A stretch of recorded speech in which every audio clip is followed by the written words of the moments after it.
The attorney's letter came as a deep shock to me. My Uncle Jeremy had died by his own hand.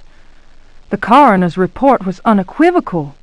He hanged himself in the loft. Initial surprise and distress past, I considered the news. It seemed clear that Derceto had exercised a thoroughly morbid influence on my uncle's mind. That creaking old mansion with its unusual tales, its secret library door, the ancient upstairs clock, all those occult books that my uncle could not resist reading in spite of his fragile nerves. Fate had pointed its finger. Derceto had trapped its prey. Mr. McCarthy, the family lawyer, suggested selling the old house. I immediately opposed the idea. My duty is clear. I must go to Derceto.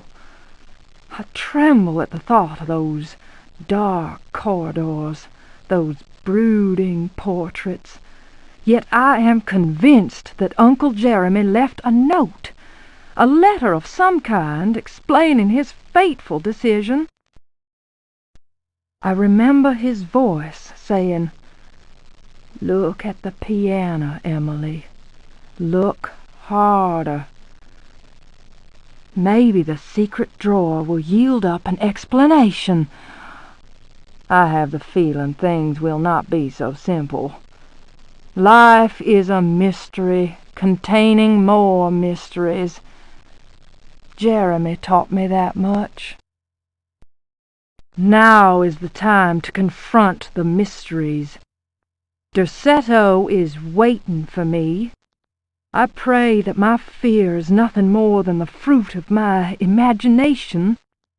Nothing will ever persuade me that my uncle was insane. But why did he, according to the police report, block the loft window with the old wardrobe?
They are coming!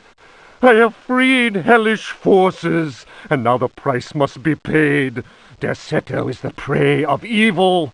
The sun has set. They will find my body, but will not have my soul. I can imagine the master's fury and the terror in the hearts of his slaves. I hear their footsteps. Some may understand what I have done. May God forgive me.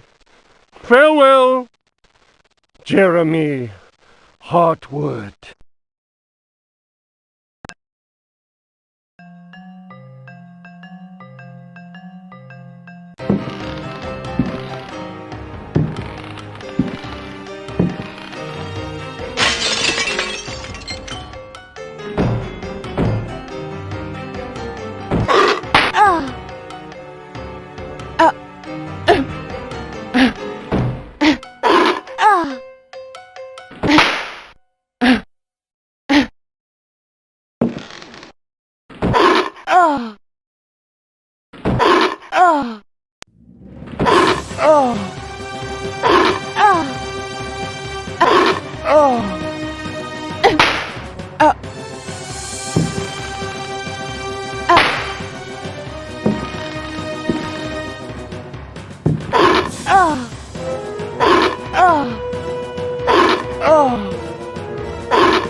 On my door, a dull brass plate says, Private Detective.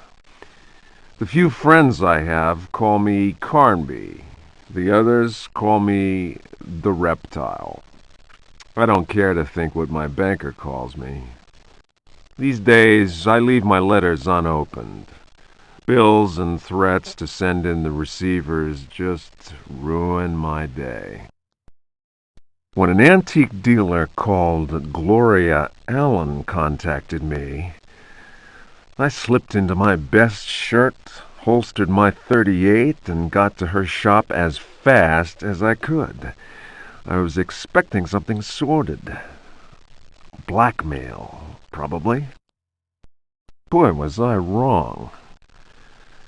What I was asked to do was visit a property called Derceto and find a piano in the loft.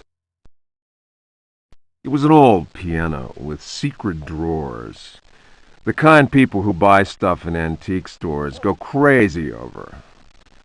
The Derceto house is supposed to be piled high with classy junk, furniture, books, paintings.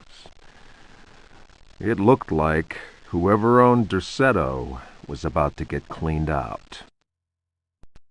I was going to bring up the subject of money when Gloria Allen handed me $150 and a key. I kept myself from grinning at the thought of my banker's surprise. He doesn't like his victims getting away. I looked over a copy of the police report. The former owner of Derceto, a guy called J. Hartwood, had hanged himself in the loft. The coroner concluded it was a clear-cut case of suicide. I promised Gloria Allen I'd give the place a look over. My report will be ready in a couple of days. I've been reading up on the history of the old house. It's the kind of place ghosts run away from in terror. Grisly murders, curses, lunacy. Luckily, devil worship makes me smile, so this is my idea of a paid vacation.